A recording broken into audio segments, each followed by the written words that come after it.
waheshimiwa mawaziri wakuu wastaafu, naibu waziri mkuu mstaafu, waheshimiwa maspika wastaafu, ndugu Majula Mahendeka, katibu mkuu Ikulu, makatibu wakuu na manaibu makatibu wakuu mliopo, natambua uwepo wa ndugu Steven Wasira, makamu mwenyekiti wa CCM Tanzania Bara, na balozi Dr. Asheros Migiro, katibu mkuu wa Chama cha Mapinduzi, na viongozi wote wa Chama cha Mapinduzi mliopo, Mheshimiwa Rosemary Senyamule, mkuu wa mkoa wa Dodoma, pamoja na wakuu wa mikoa wote mlioko hapa. Mheshimiwa Hamza Johari, mwanasheria mkuu wa serikali, wakuu wa vyombo vya ulinzi na usalama, Mheshimiwa Jaji Sivangila Mwangesi, kamishna wa maadili. Pia natambua uwepo wa waheshimiwa wabunge wa Bunge la Jamhuri ya Muungano wa Tanzania, viongozi wote wa vyama vya siasa, viongozi wa Tume Huru ya Taifa ya Uchaguzi, viongozi wa dini, wageni waalikwa, mabibi na mabwana, karibuni Ikulu ya Chamwino hapa Dodoma.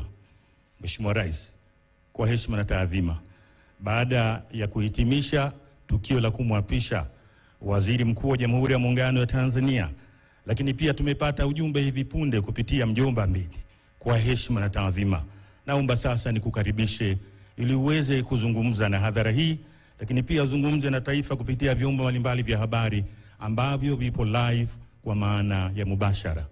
Mheshimiwa Rais wa Jamhuri ya Muungano wa Tanzania, karibu sana. Naomba tusimame kwa heshima. Mheshimiwa Rais.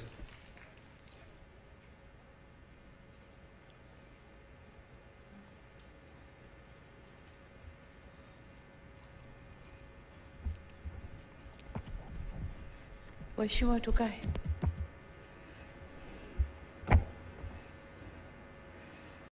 Mheshimiwa Dr. Emmanuel John Nchimbi, Makamu wa Rais wa Jamhuri ya Muungano wa Tanzania, Mheshimiwa Hussein Ali Mwinyi, Rais wa Zanzibar na Mwenyekiti wa Baraza la Mapinduzi, waheshimiwa viongozi wastaafu mliopo, Mheshimiwa Rais mstaafu Jakaya Mrisho Kikwete, Makamo wa Rais wastaafu, pamoja na mawaziri wakuu wastaafu mliopo nasi hapa, Mheshimiwa Dr.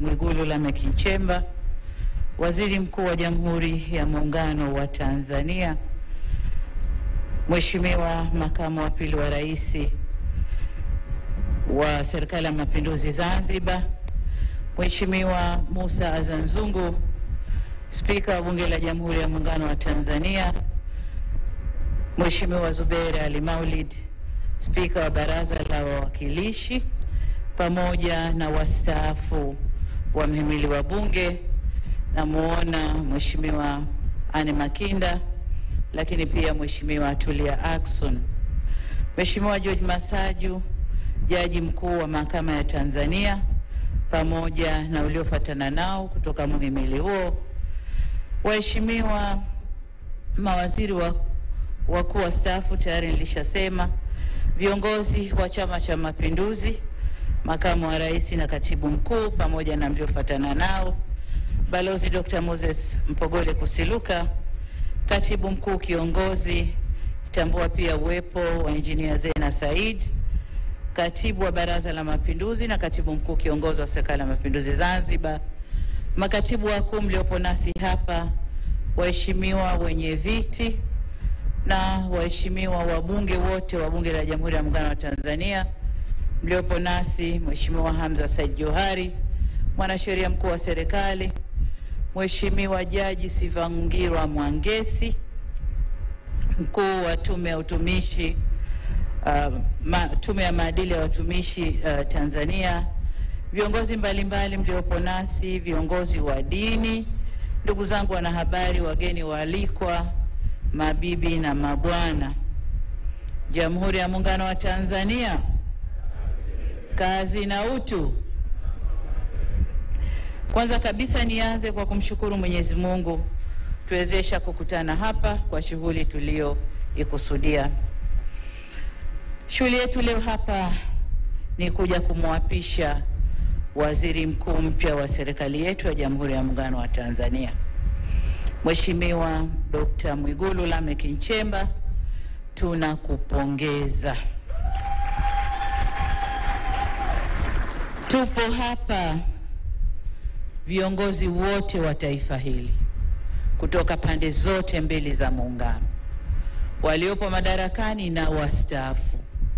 Wote tumekuja kukushuhudia ukilibeba jukumu kubwa la kuwa kiongozi wa shughuli za serikali, la kuwa waziri mkuu wa Jamhuri ya Muungano wa Tanzania. Dr. Mwigulu, uteuzi wako umepitia ushindani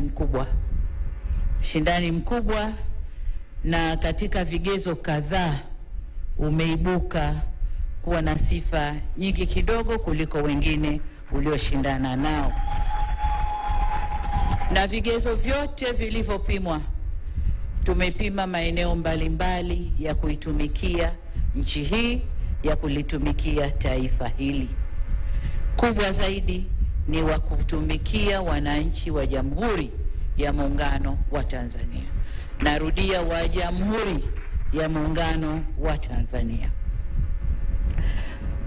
Kazi zako na maelekezo yote yamo kwenye katiba, lakini nimekukabidhi vitabu vinavyoeleza majukumu yako na mambo yote ambayo unatakiwa kuyaangalia. Umepokea kijiti kutoka kwa waziri mkuu mstaafu ndugu yetu Mheshimiwa Kassim Majaliwa, ambaye amefanya kazi nzuri kufanikisha tunayotamba nayo leo. Tukitamba na ujenzi wa mashule, tukitamba na vituo vya afya, mahospitali ya kanda ya rufaa, kila tunachotamba nacho leo, yeye alikuwa nyuma yangu kuhakikisha yanakwenda vizuri. Kwa hiyo umepokea kijiti kutoka kwa mfanyakazi mzuri ambao sina shaka utafuata miguu yake na utaongeza pale unapohisi panahitaji kuongezwa nguvu. Hivyo tunakupongeza na kukutakia kila la kheri katika utekelezaji wa majukumu yako mapya. Dr. Mwigulu, kama tulivyosema wakati wa kampeni na kama ilani yetu ya uchaguzi ya Chama cha Mapinduzi ya mwaka 2025-2030 inavyosema, kuna mengi tumewaahidi wananchi. Kiangalia mambo yote na muda tulionao, muda ni mfinyo. Hivyo hatuna budi kuongeza kasi katika utendaji wetu. Wewe utakwenda kulisimamia baraza la mawaziri ambao nao wanaongoza sekta tofauti.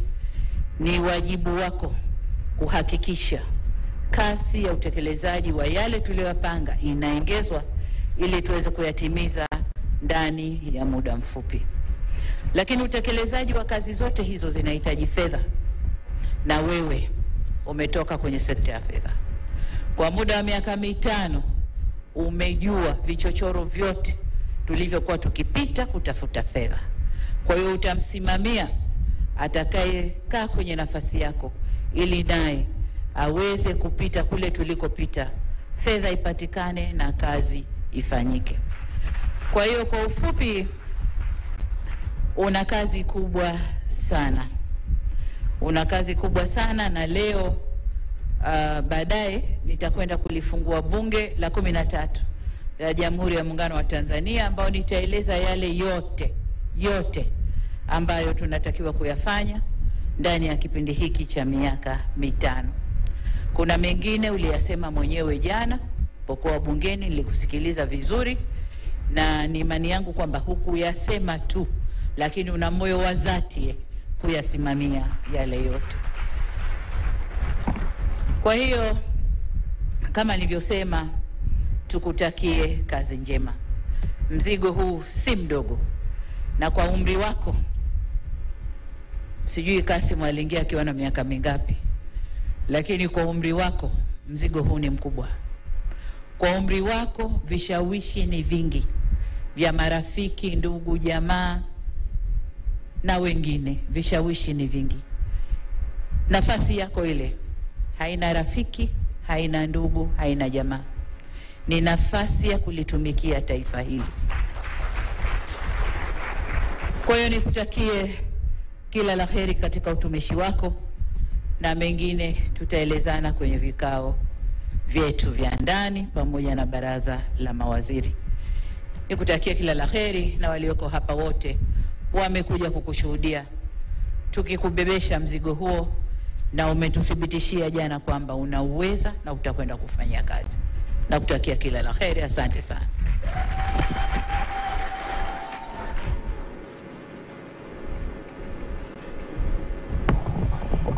Asante sana Mheshimiwa Rais wa Jamhuri ya Muungano wa Tanzania. Haya, naomba tukae. Kinachofuata sasa, kwa heshima na taadhima, naomba uridhie tupate picha za kumbukumbu za tukio hili. Haya, wataalamu, naomba tufanye utaratibu sasa.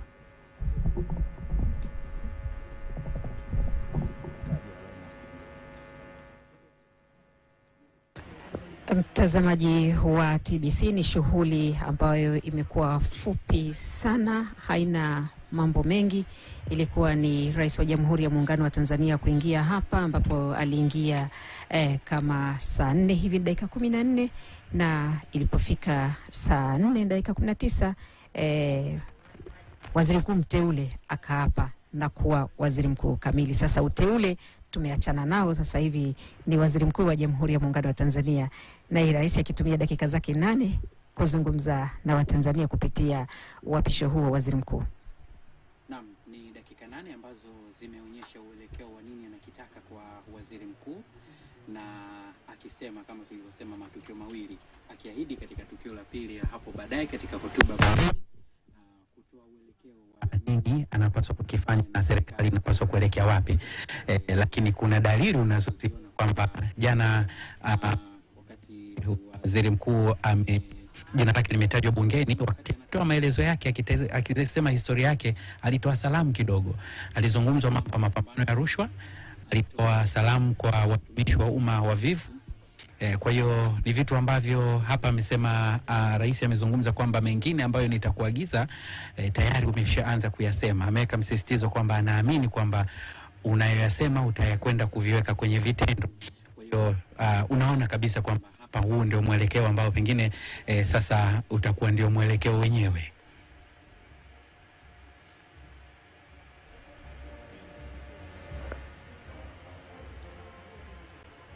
Na ni brass band ikiendelea kutumbuiza wakati MC pale ametutangazia kwamba sasa ni wakati wa picha mbalimbali za makundi zitakazoanza kupigwa hapo, na sisi tu hapa tutaendelea kuwadondolea wasikilizaji wetu na watazamaji wetu juu ya kile kilichotuleta hapa na nini kinatazamiwa huko mbele ya safari. Na baada ya kuapa kwa kiongozi wa mawaziri, mkuu wa shughuli za serikali, lakini mkuu wa shughuli za serikali kule bungeni, tukitarajia sasa kule ndiye atakayekuwa kamisa wa serikali kusimamia hili na lile, kuwasikiliza wabunge yale yatakayokuwa yanaletwa na wabunge hapo kunako majimbo yetu kule, wawakilishi wakiwa pale wakielekeza. Na unajua kazi ya mbunge ni kuisimamia serikali, na yeye kama kiongozi wa shughuli za serikali bungeni sasa kujipanga kutoa majibu kwa wawakilishi wananchi ambao ni wabunge watakaokuwa wanawasilisha maswali. Lakini pia kuna miswada mbalimbali itakayokuwa inaletwa pale na serikali kuhakikisha kwamba nao wabunge wanasimama katika nafasi yao katika kushauri, maana kazi nyingine ya mbunge ni kuishauri serikali. Marhaba. Hapo ndiko ambapo wabunge sasa linapaswa kuwa ni mguu wa pili wa kutazama pale ambapo serikali haiendi sawa kwa mtizamo wa wabunge, kwa sababu wabunge ni wawakilishi wa wananchi. Na bunge ndio wajibu wake kwamba hapa tunahitaji hiki na kupaza sauti kidogo, kule site wananchi wanasema hiki. Ndio kazi ya wabunge na kuyawasilisha ndani ya bunge. Kwa hicho ndicho ambacho kimeelekezwa. Lakini katika hotuba ya rais amezungumza kwamba Mwigulu Nchemba waziri mkuu amepokea kijiti kutoka kwa waziri mkuu aliyemaliza muda wake Kassim Majaliwa, akitaja umahiri wake kwamba amekuwa akisimamia ujenzi wa shule, vyuo vya ufundi na miradi mbalimbali akiwa site. Kwa hiyo akasema kwamba una kazi kubwa kidogo, akizungumza kwa umri pia. Mwigulu Nchemba umri wake kidogo ni mdogo, anasema tofauti na Nchemba bado ana ari ya kukimbizana na kazi, lakini pia vishawishi ni vingi hapo kati. Amezungumza, ndio maana rais akasema kwamba lazima angalie umri, lakini kazi ya serikali ni kwenda kuwatumikia Watanzania, haina ndugu, haina jamaa wala rafiki. Haina rafiki. Naam. Hii ni mwendo kwamba sasa anapaswa na ukitazama sura yake unaiona kabisa kwamba si Mwigulu Nchemba aliyekuwa waziri wa fedha. Tayari ameshavaa sura nyingine ya Mwigulu Nchemba, waziri mkuu wa Jamhuri ya Muungano wa Tanzania. Ule mzigo mzito mpe Mnyamwezi. Na ukimwangalia hata kwenye picha ambayo hivi sasa inaonekana, unaona kabisa kwamba kichwani ametushwa mzigo mzito. Akiyatafakari. Naam, na ametushwa mzigo mzito kipindi ambacho Watanzania wanangoja kuona, manake serikali imetoka katika nchi imetoka katika uchaguzi. Yapo yaliyoahidiwa. Baada ya hapo sasa wananchi wanasema sasa tuone yanatekelezwa kwa namna gani. Nani kiranja wa kuyasimamia haya? Nani anayepuliza filimbi kule na kila kona? Ni waziri mkuu ndio mwenye wajibu huo. Kwa hiyo ana mzigo mzito ambao sasa anapaswa kuweka, na ni katika kipindi ambacho Tanzania nayo imejifunga mkaja kwenda katika uchumi wa juu zaidi. Kwa hiyo yako mambo mengi makubwa. Kikubwa pia Watanzania wengi wakingoja kuwa na wao kuwa sehemu ya uchumi na si watazamaji tu. Kwa hiyo kuna mengi yanatazamwa hapo. Wanasema ukitaka kwenda mbali unaenda na wenzio. Na kuna miradi mingi ya serikali ambayo inaendelea, ilianzishwa, lakini kuna ile miradi ya kimkakati kwenda kuhakikisha kwamba anaisimamia vilivyo iweze kuzaa matunda, kwa sababu ni miradi ambayo serikali imewekeza kwa kiasi kikubwa sana cha fedha za Watanzania. Kwa hiyo sasa kwenda kuisimamia, lakini sio kwenda kuisimamia peke yake, ni pamoja na kusimamia wale ambao watapewa dhamana ya kuwasimamia, wale walioko chini ya ofisi yake, lakini kwa ujumla watendaji wote wa serikali, kila mtu alipewa dhamana ya kusimamia kitu chochote kile, hakikishe kwamba anaenda kukisimamia, kwa sababu hata jana alisema atabeba fiekeo na rato. Fiekeo ya kufiekea nyasi zilizoko juu, lakini kuna rato ya kuchimbua kitu kitoke na mzizi wake. Naam, kama muundo wa wizara utabaki kama ulivyo, hatujui nini kitatokea hapo, ambapo punde tu ama siku zijazo baraza la mawaziri na muundo utawekwa hadharani. Lakini ofisi ya waziri mkuu ndio ilikuwa na wizara ya kazi, ajira na wenye ulemavu. Nazungumzia kazi, ajira. Ndio changamoto ya vijana wengi. Tunalenga asilimia kama 50 kitu kama sio 60. Na naposema kazi kuna zile rasmi na zisizo rasmi. Kwa hiyo ni kazi kubwa sasa ambayo inamkabili kwamba kwenda kutafsiri kwa mamilioni ya vijana wa Tanzania kupata kazi na ajira ili waweze kusukuma uchumi na wawe sehemu ya kipato. Kwa hiyo haya ndio mambo ambayo hata ilani yenyewe walivyokuwa naitengeneza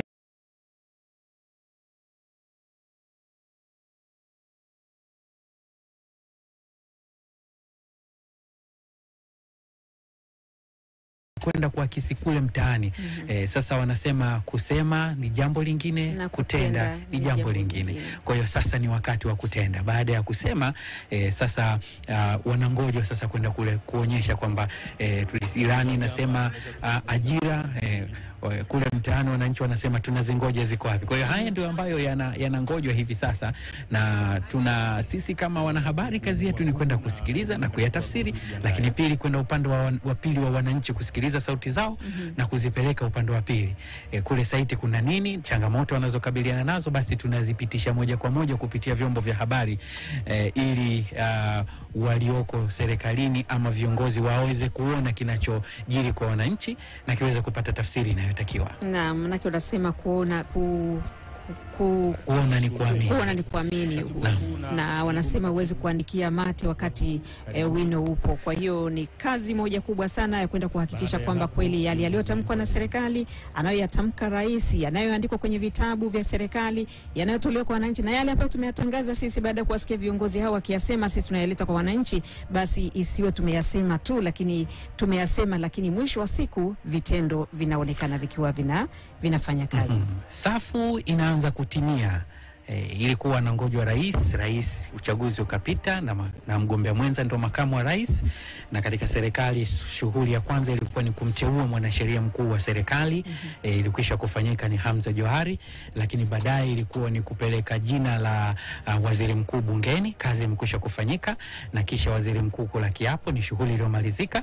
Kinachongojwa sasa ni baraza la mawaziri. Nani watakuwa viranja wa kuyasimamia haya katika maeneo na maeneo mtambuka. nani kapanda, nani kashuka, nani yupo, nani katoka, nani kaingia. Na picha ilikuwa ikionekana unawaona wale ambao walizoeleka katika sura wakiwa katika tahayuri ya kusema kwamba nitakuwepo, sijui itakuwaje, yanangoja. Na rais ana uwanda mpana sana, Watanzania wote ni wake, na kila mara wanasema Watanzania wote ni wangu. Mimi sina huyu sio mtu utoke useme mimi ni wake, mimi mtoto wa no. Anasema mimi Watanzania wote ni wangu. Kwa hiyo ana uwezo wa kumchukua yeyote yule, na tuna vijana wengi wasomi, tuna watu wasomi wengi, kuna watu wenye weledi, kuna watu tuna watu chungu mzima. Kwa hiyo rais mwenyewe ana uwanda mpana sana wa kuchagua. Kwa hiyo naam, na hao wanaonekana hapo ni wawakilishi wa mikoa, wakuu wa mikoa wakiwa hapo kushuhudia zoezi la uapisho tayari limekushafanyika. Sasa ni picha za kumbukumbu, na kama unavyojua lazima uwe na kumbukumbu, na hichi ni kizazi cha taarifa. Kwa hiyo lazima ziwe na kumbukumbu, zihifadhiwe, licha ya kusema tu huyu